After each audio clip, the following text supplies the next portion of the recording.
Yes, show. Yan, pasakay na kami ng airplane dyan. Actually, pauwi kami ng Southern Leyte. Kasi yung ano ko, yung lolo ko ay nawala na. Kaya uwi kami ng Leyte ng aking bunso. And then, pasakay na kami ng Air Asia. Diba? Ay, pang-apat na sakay ko na pala yan ng aeroplano na uwi-uwi ng Leyte. O hindi dahil sa kapatid ko, hindi naman kami makasakay ng aeroplano.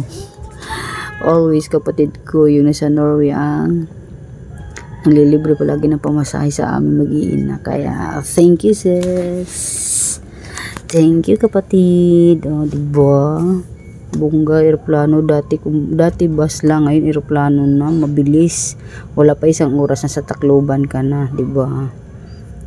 Saan ka pa, ang bilis ng biyahe. Pero pag bus yan, abuti ng 24 hours, and then pagod pa, sakit pa sa likod, din ang pagkain mo pa, yung pag CR doon ako nahirapan talaga. Yan ang number 1 na ano ko, yung pag CR na yan, ang hirap talaga mag CR na sa ano, lalo na pag ano ka na ieba ka, agoy, Ginoo ko, mag-aantay ka kung saan yung bus stop nila, mag-aantay ka talaga. Diyos ko, ilang beses namin naranasan yan. Umuwi kami ng Leyte noon kasi hindi pa afford yung ano, pamasahe ng aeroplano.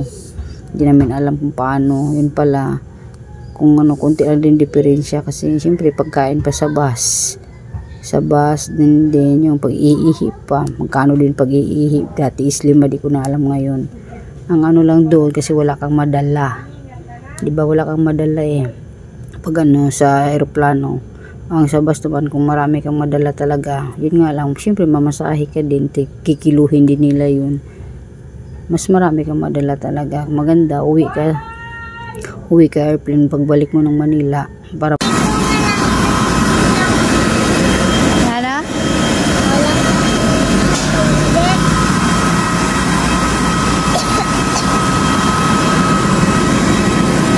Bye-bye, Air Asia.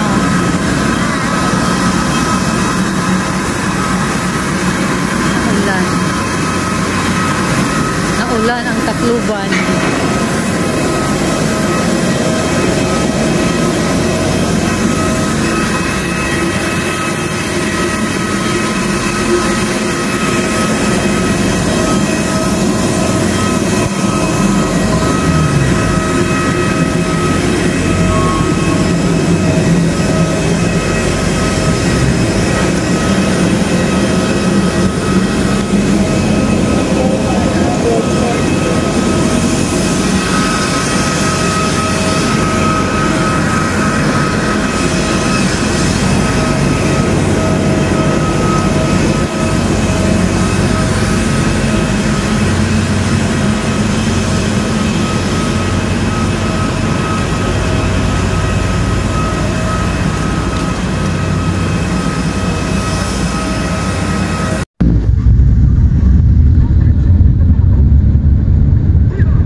Ano le? Bisaya le? Ha? Ha? Asaput-put.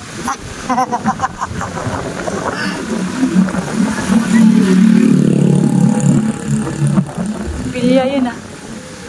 Pagadi dong.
sa ate, kadi ka maus ate dong.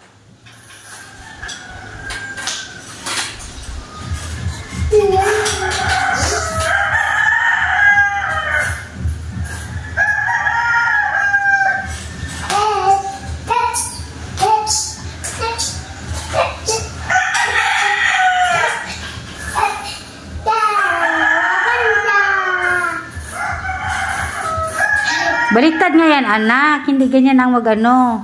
Baliktad yung ginagawa mo nga, hindi yan naandar. O, ganyan.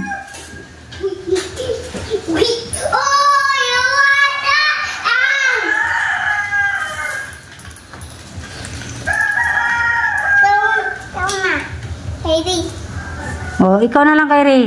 Si ate sasakay. O, sakay ikaw, te. Sakay, likod, te. O, sige nga. Kung kamako ba?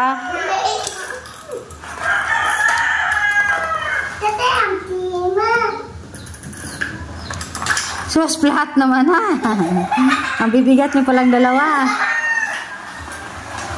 Galing nga kay Ria. Si ate di kamako.